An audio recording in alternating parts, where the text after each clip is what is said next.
ব্যর্থ প্রেমিক। আচ্ছা।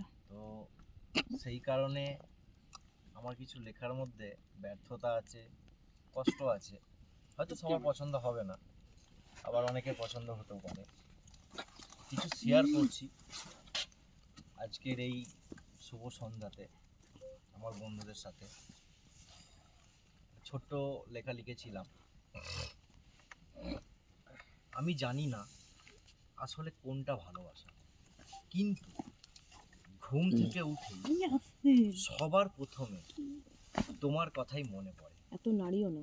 সারাদিন শত কাজের ভিড়ে বারবার ভাবি এই মুহূর্তে তুমি কি করছো, কোথায় আছো।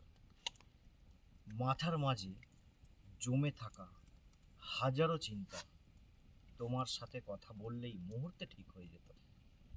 আমার কাছে তুমি কেমন সেটা কখনো লিখে বা বলে প্রকাশ করা সম্ভব না। হাজারো কষ্টের মাঝে তুমি আমার এক নীরব অনুভূতি। ধন্যবাদ। বাহ, খুব সুন্দর।